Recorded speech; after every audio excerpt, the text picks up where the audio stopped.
Okay, so we know the NHL is not going to let their players play in the Olympics in the ice hockey. It's now rumoured that the KHL might go the same way for different reasons. The NHL comes down to money and trying to have the upcoming bargaining agreement with the players, the owners, and the league itself in about 3 years.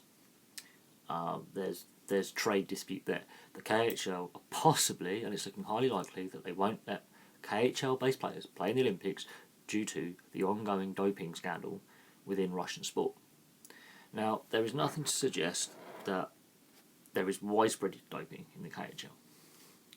Of course, individual players in ice hockey have been caught out doping and have got lengthy bans.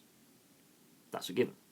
It happens in all sports. The occasional sportsman in team sport will be dumb enough to do steroids or performance enhancers. And occasionally, as we've also seen, certain players are dumb enough to do recreationals as well.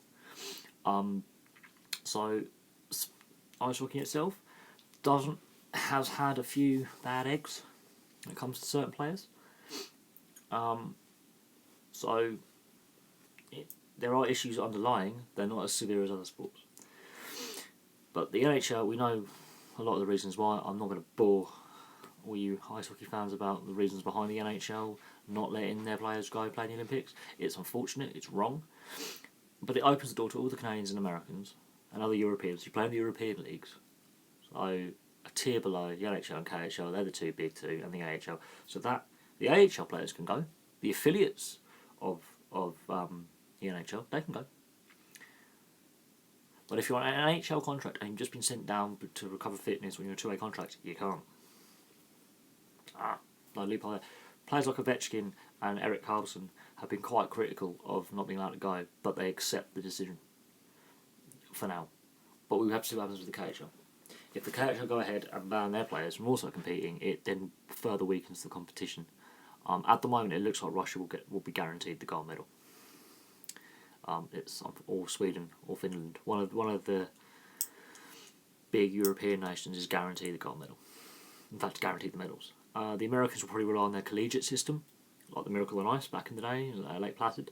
The Canadians, they have got minor league hockey, and it's a national sport. They won't be as good. They just won't be as good.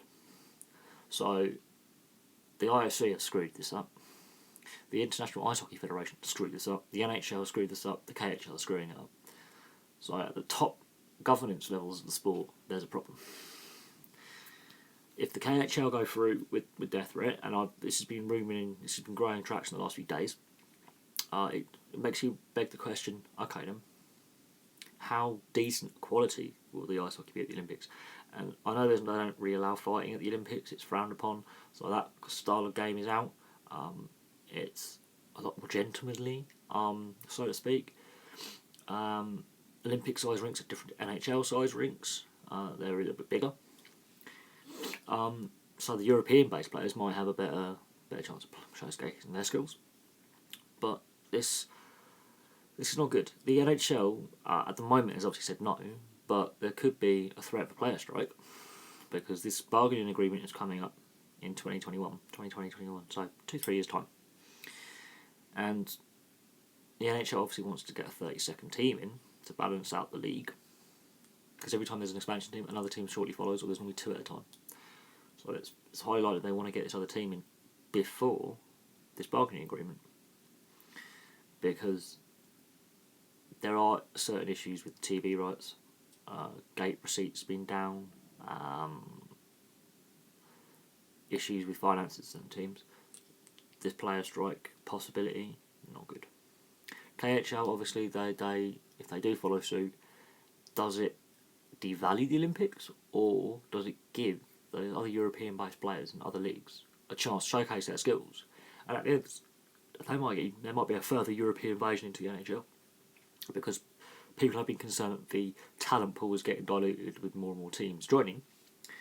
And they do have a point.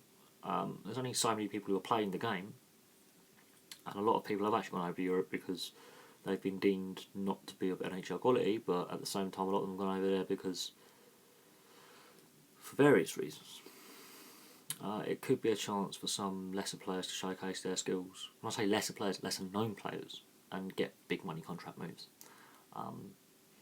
The NHL stance has been badly handled by Gary Bettman and the NHL itself.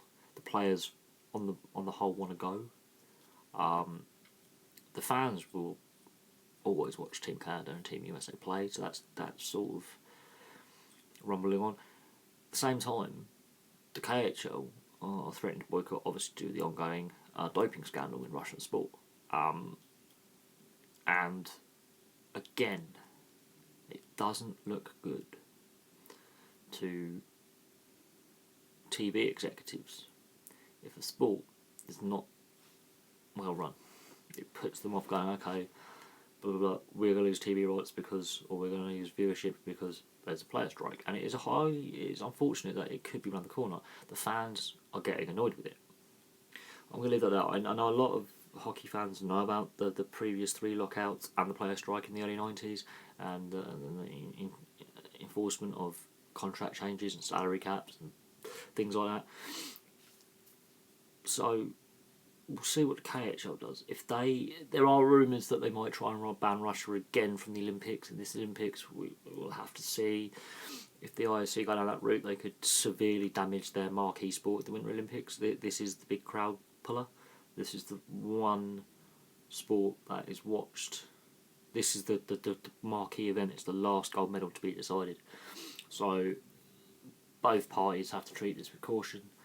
The NHL, I think, have mishandled not letting the players go. I know some people are in favour of letting the lesser Canadians play and the lesser Americans from Europe play because a lot of them are based over here. We have a lot of Canadians and Americans in the European leagues or players eligible to represent Canada in the US by birth or by residency who've lived there long enough to represent. So there's a chance for lesser leagues to showcase their players. And the European hockey is really competitive. It's really good viewing, and it is very popular over here.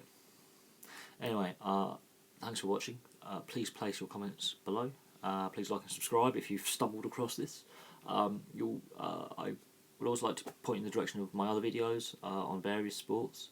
This is not, a channel devoted to one sport. It's devoted to all sports. I picked up on this story because I was at a hockey game last night and a friend of mine just, during a break in play, we were discussing the possibility of the KHL